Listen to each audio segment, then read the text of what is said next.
আমরা বৃন্দাবনে কি দেখছি?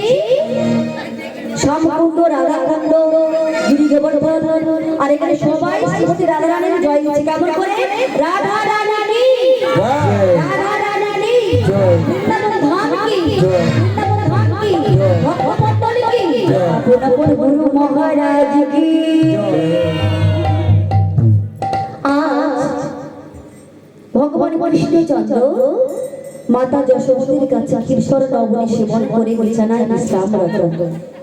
এমন সময় ঘরের মধ্যে যে জানালা আছে, ওই জানালার ফাঁক দিয়ে এক টুকরো চাঁদের রেশম আলোর ছটা ভগবান কৃষ্ণচন্দ্রের গায়ে পড়েছে। আর সেই সময় ভগবান কৃষ্ণচন্দ্র ওই জানালার বাইরে তাকিয়ে দেখছে যে চন্দ্র দেবতা তাকে ইঙ্গিত করে বলছে, ভগবান তুমি কি আজ জানো না আজ কোন রাত? আজ সে শারদীয়া চন্দ্রিমার রাত। এই রাতে সকল গোপীদের মনের বাসনা পূর্ণ করার রজনী। তাহলে আপনি জানেন এখন পর্যন্ত বিশ্রাম করছেন, উঠুন, উঠে চলুন, আপনারা এই মুরলী করে করে নিন। ভগবান কৃষ্ণচন্দ্র মুরলী করে করে নিয়েছে। এই রাস করার পিছনে দুটি কারণ ছিল। কি? এক হলো কামদেব অর্থাৎ মদনকে দমন করবেন, আর দ্বিতীয় কারণ গোপীদের মনের বাসনা পূর্ণ করবেন। এই গোপীদের মধ্যে আবার তিন প্রকারের গোপী ছিল: সাধনা শিক্ষা, নিত্য শিক্ষা আর কৃপা শিক্ষা।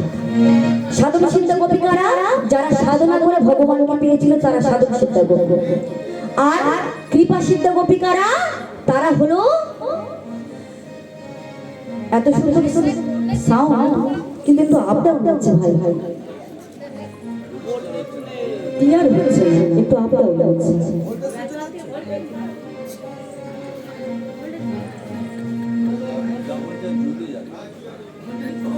কৃপা সিদ্ধ গোপিকারা যারা কৃপা করে ভগবানকে পেয়েছিল, সেই গোপিনী কারা? তারা ব্রজ গোপিনী। তারা ওই এক মাস কাত্যায়নী ব্রত করেছে। কাত্যায়নী ব্রত করে, ওমা কাত্যায়নী ব্রত কোনটা? কেউ বলে বিরমসভা মাস, কেউ বলে দামোদর মাস, কেউ বলে কাত্যায়নী মাস।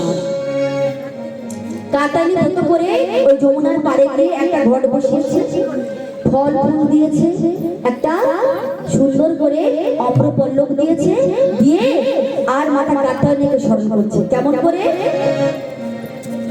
কাত্যায়নী যোগমায়া যোগেশ্বরী নিপাতিতা,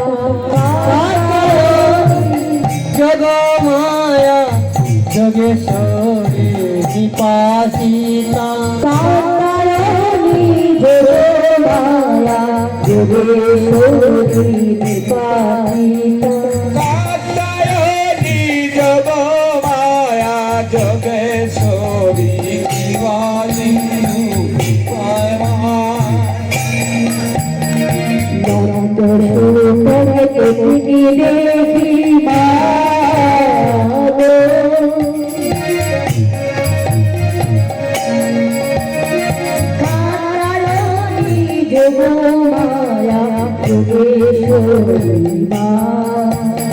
কাত্যায়নী যোগমায়া যোগেশ্বরী নিপাতিতা, কাত্যায়নী যোগমায়া যোগেশ্বরী নিপাতিতা।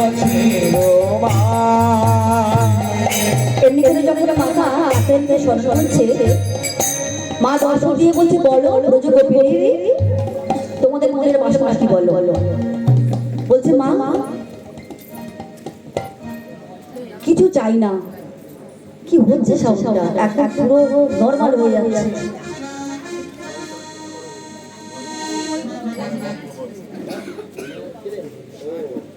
ভোল্টেজটা আপ ডাউন করছে তো ওই জন্য